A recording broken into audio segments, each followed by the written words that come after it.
यह कहानी सिर्फ अतीत की नहीं, यह कहानी आज के इंसान के लिए भी एक जिंदा सबक है। यह किस्सा है एक ऐसी कौम का जो ताकत में बेमिसाल थी, जो पहाड़ों को काट कर घर बनाती थी, जो अपनी दौलत, ताकत और अक्ल पर नाज करती थी, और जो तकब्बुर में यह कहती थी, हमसे ज्यादा ताकतवर कौन है, हमें कौन रोक सकता है। हम अल्लाह के अजाब से नहीं डरते।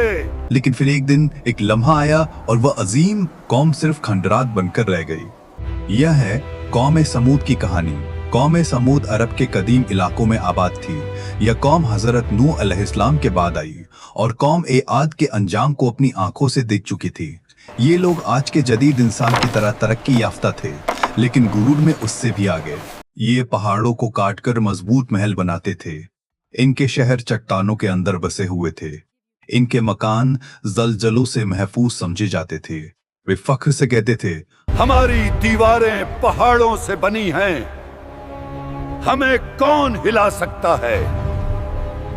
लेकिन ताकत के साथ इनके दिल सख्त हो चुके थे। वे अल्लाह को भूल चुके थे और बुतों के आगे झुकने लगे थे। अल्लाह ताला ने कौम समूद की हिदायत के लिए उन्हीं में से एक शख्स को मुंतखब किया। वो थे हजरत सालेह अलैहिस्सलाम। हजरत सालेह अलैहिस्सलाम नहायत सच्चे, अमानतदार और नरम दिल इंसान थे। कौम उन्हें अच्छी तरह जानती थी, इसीलिए इब्तिदा में किसी ने उन पर एतराज न किया। हजरत सालेह अलैहिस्सलाम ने अपनी कौम को पुकारा, ऐ मेरी कौम, अल्लाह की इबादत करो, उस कदे सवा तुम्हारा कोई माबूद नहीं। लेकिन सरदारों ने तंजिया अंदाज में कहा, क्या तुम हमें हमारे बाप दादा के दीन से हटाना चाहते हो। वे कहते थे, हम तुम्हें पहले अक्लमंद समझते थे, अब लगता है तुम बहक गए हो। कौम समूद के सरदार आपस में बैठकर कहते, अगर हम सालेह की बात मान लें तो हमारी सरदारी खत्म हो जाएगी। वे हंसते हुए कहते, ये हमें अल्लाह के अजाब से डराता है। हम पहाड़ों में रहते हैं, हमें कौन मिटा सकता है। कुछ लोग ईमान ले आए, लेकिन अक्सर इसने इनकार किया और फिर उन्होंने मुतालबा किया, साले, अगर तुम वाकई अल्लाह के नबी हो तो कोई निशानी ले आओ। हजरत सालेह अलैहिस्सलाम ने अल्लाह से दुआ की और अल्लाह ने ऐसा मुजज़ा दिखाया जिसे देखकर अक्ल दंग रह गई। एक दिन सारी कौम एक बड़े मैदान में जमा थी। अचानक एक पहाड़ हिला, जमीन फटी और एक अजीम ऊँटनी जिंदा हालत में बाहर निकली। ये कोई आम ऊँटनी नहीं थी, यह अल्लाह की निशानी थी। हजरत सालेह अलैहिस्सलाम ने फरमाया, ये अल्लाह की ऊँटनी है, इसे नुकसान न पहुंचाना। ये एक दिन पानी पिएगी और एक दिन तुम पीना। लेकिन सरदारों ने कहा, ये जादू है। शुरू में लोग डरे रहे, लेकिन शैतान ने दिलों में वसवसे डाले। वे कहते, यह ऊँटनी हमारे पानी पर कब्जा कर रही है, अगर हमने इसे खत्म न किया तो हमारी इज्जत खत्म हो जाएगी। रफ्ता रफ्ता नफरत बढ़ती गई और सरदारों ने साजिश रचाई। वे कहते थे, हम दुनिया की सबसे ताकतवर कौम हैं, हम किसी अल्लाह के हुक्म से नहीं डरते। एक दिन कौम के बदबख्त लोगों ने अल्लाह की निशानी पर हमला कर दिया। ऊँटनी को बेरहमी से कत्ल कर दिया गया।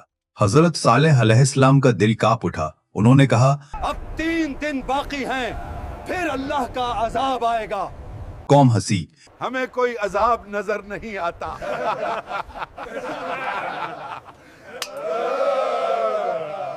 जब कौम समूद ने अल्लाह की ऊँटनी को कत्ल कर दिया तो हजरत सालेह अलैहिस्सलाम ने रंज और दर्द से कहा, तुमने अल्लाह की निशानी को खत्म कर दिया, अब अपने घरों में 3 दिन तक फायदा उठा लो, उसके बाद अल्लाह का अजाब आ जाएगा। ये अल्फाज सुनकर कुछ लोगों के दिल कांप उठे, लेकिन अक्सरियत हंसने लगी। वे आपस में कहते थे, देखो, ये हमें डराने की आखिरी कोशिश है। न पहले कुछ हुआ, न अब होगा। पहला दिन आया और अचानक कौम के चेहरे पीले पड़ने लगे। लोग एक दूसरे को देखकर कहने लगे, हमारा रंग क्यों बदल रहा है। कुछ लोग घबरा गए, लेकिन सरदारों ने कहा, ये वहम है, डरने की कोई बात नहीं। और वे तकब्बुर से हंसते रहे। दूसरा दिन आया, अब चेहरे सुर्ख हो चुके थे। फजा में अजीब सी खामोशी थी, हवा रुक सी गई थी, दिलों में अनजाना खौफ उतरने लगा था। कुछ लोग हजरत सालेह अलैहिस्सलाम के पास आए और कहने लगे, अगर हम तौबा कर लें तो क्या अल्लाह हमें माफ कर देगा। हजरत सालेह अलैहिस्सलाम ने फरमाया, अब बहुत देर हो चुकी है। यह सुनकर उनके दिल टूट गए, लेकिन सरदार अब भी अकड़ में थे। तीसरा दिन आया और कौम के चेहरे सियाह हो गए।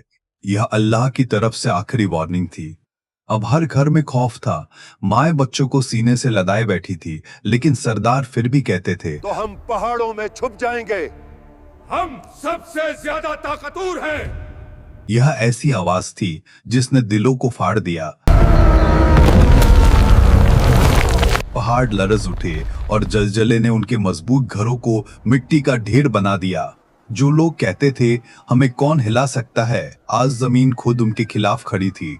एक लम्हे में सारी कौम घुटनों के बल गिर गई, सांसें रुक गईं और वे अपने घरों में अकड़े हुए मुर्दा पड़े थे। अल्लाह ने हजरत सालेह अलैहिस्सलाम और ईमान वालों को पहले ही वहां से निकाल दिया था। जब वे पीछे मुड़े तो सिर्फ खामोशी थी, वीरान शहर और इबारतनाक खंडरात। हजरत सालेह अलैहिस्सलाम ने अफसोस से फरमाया, मैंने तुम्हें अल्लाह का पैगाम पहुंचा दिया था, लेकिन तुम नसीहत पसंद नहीं करते थे। वह कौम जो कहती थी हम पहाड़ों से ज्यादा मजबूत हैं, आज खुद पहाड़ों के नीचे दफन हो चुकी थी। उनके महल, उनकी दौलत, उनकी ताकत, सब कुछ बेमानी हो गया। अल्लाह ताला ने कुरान में कौम समूद का जिक्र इबरत के तौर पर किया है, ताकि आने वाली नस्लें समझ सकें कि ताकत अल्लाह के सामने कुछ भी नहीं। ये कहानी सिर्फ पुराने जमाने की नहीं, आज भी इंसान कहता है हम साइंस में आगे हैं, हम टेक्नोलॉजी में ताकतवर हैं, हमें कौन रोक सकता है। लेकिन कौम समूद भी अपने वक्त की सुपर पावर थी। सबक यह है कि अल्लाह की नाफरमानी तबाही लाती है, तकबूर इंसान को अंधा कर देता है। अल्लाह की निशानियों का मजाक अल्लाह के अजाब को दावत देना है। मोहलत हमेशा तौबा के लिए होती है, सजा के लिए नहीं। अगर आज भी इंसान अल्लाह की तरफ पलट आए तो रहमत के दरवाजे खुले हैं। लेकिन अगर कौम समूद की तरह गुरूर, जिद और इनकार को अपना लिया तो अंजाम भी वैसा ही हो सकता है। यही है कौम समूद की इबरतनाक कहानी, जो कयामत तक इंसान को झंझोड़ती रहेगी।